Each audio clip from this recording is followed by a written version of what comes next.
The Bloodiest Battles. This is the Battle of Bannockburn, at sunrise. The ground was already wet.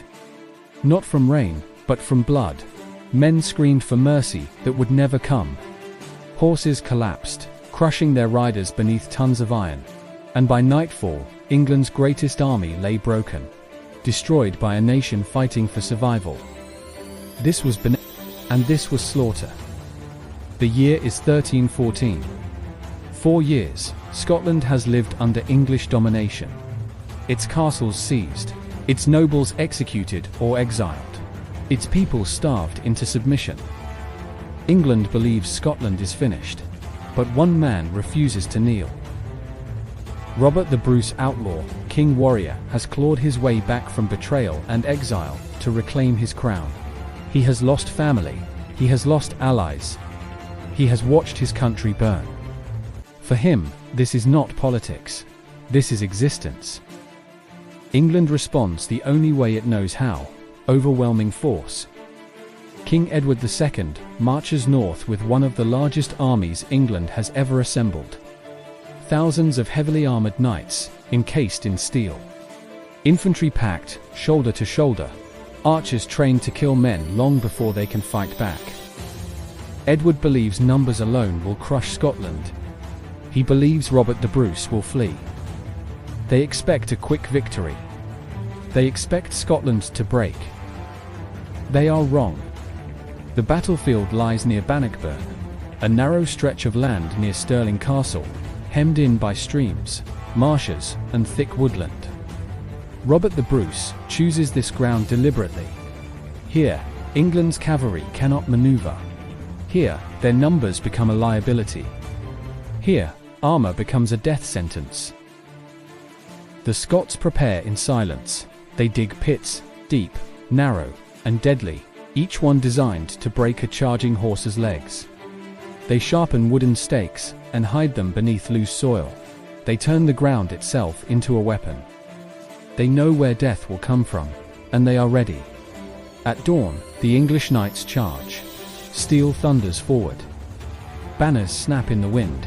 Hooves churn the earth into thick, sucking sludge. The first wave hits the traps. Horses scream as legs shatter. Men are launched from saddles, crashing into the mud. Knights struggle to rise, weighed down by armor they cannot remove. Before they can recover, the Scots advance. Not knights, not nobles, farmers, blacksmiths, hunters, men who have worked the land their entire lives. Men fighting not for glory, but for home.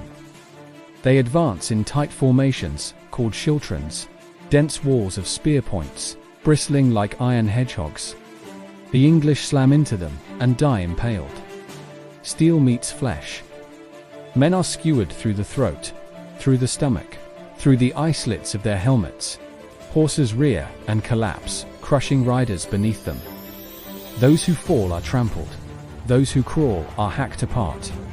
The noise is unbearable. Metal screaming against metal, bones snapping. Men begging as spears drive through their bodies. The screams never stop. Blood turns the ground slick. Men lose their footing and vanish beneath boots and hooves.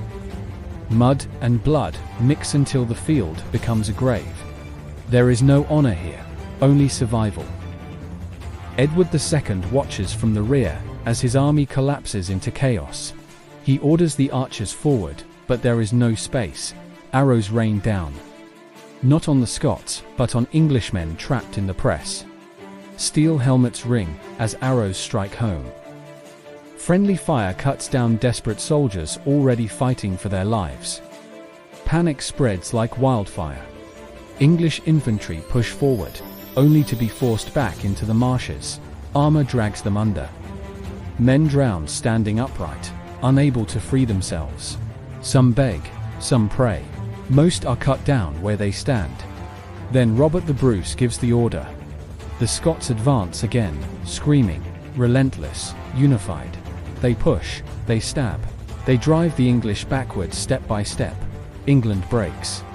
This is not a retreat, this is a rout. Men throw down weapons and run. Knights abandon banners. Command collapses. When the killing finally ends, thousands are dead. English nobles lie unrecognizable, their crests smashed, their bodies stripped by scavengers. The river runs red with blood and mud. Edward II flees the field, abandoning his men to die.